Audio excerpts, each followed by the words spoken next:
So, hi everyone. It's Saturday. It's November the 2nd of November, 2024. And I'm going to make a video about proverbs. And I don't know so much about proverbs, but I did a little investigation. And the backstory is that next weekend we're going to make a presentation. We're going to attend something called book party, or in Swedish, bokkalas, in a place called Ekenäs. It's to the west of Helsingfors, about, I think it's 100 kilometers. So my colleague, he's going to sort of chair the whole event and give example of different proverbs. And I'm going to talk about proverbs and psychology. And that meant I had to do some research, and I'm a researcher, well, in psychology. That came handy, so to speak. So what is proverbs, and why do we use them? So proverbs, I mean, it's language, and humans are the only animal who has a language.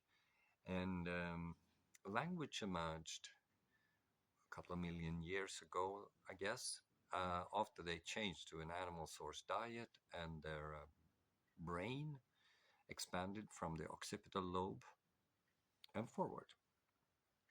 And with a bigger brain, you have there's room for more mental faculties.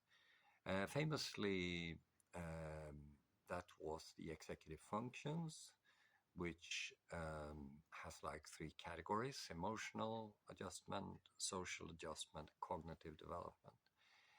And they can also be split into subsets. I think there's like 15 of them: impulse control, emotional adjustment, creativity, cognitive thing, and so on. I'm not sure language is part of that. I think language is separated from the executive functions, but different authors add different subsets to the executive functions. So language is a generative process, similar to creativity, basically, that all the words we know has been made up by our ancestors. They sort of invented it. And originally they had sounds that represented something. And over generations, they fine-tuned this sound.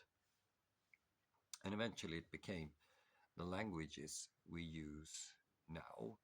And the most common language is English in the world, and in the Finno-Scandinavian area, Swedish. And rather recently, since the 1940s, Finland has been dominated by a Uralic language. So within language, which is sort of an expression of what we think about, we don't think in language, we think in visual and auditory symbols and abstract propositions, but language is an expression of that. And along the way, proverbs came about. And my take is that proverbs were used for learning purposes, because it was an easy way to remember things when you constructed them as a proverb. So proverb is a simple traditional saying that expresses perceived truth based on common sense or experience. Proverbs are often metaphorical and are an example of formulaic language. Can't remember what formulaic language is, but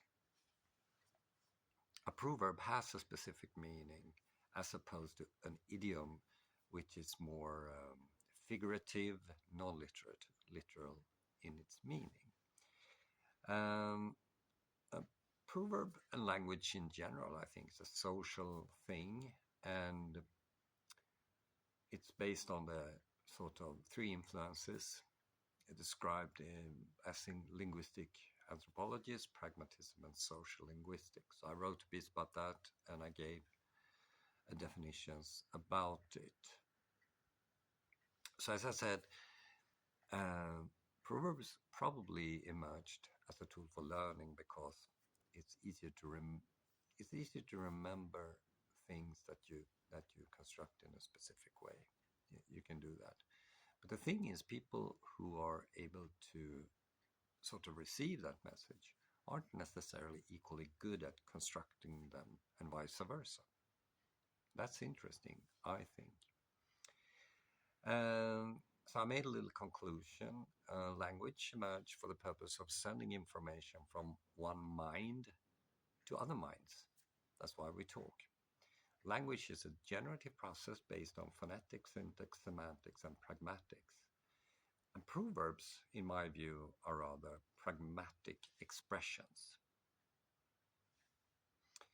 And it bears literal meaning. The ability to form proverbs are discriminated against the ability to understand them and vice versa. And very important, proverb emerged uh, prior to recorded history, which goes back 6,000 years ago. That's something. This is a little new to me, and please add information if you like.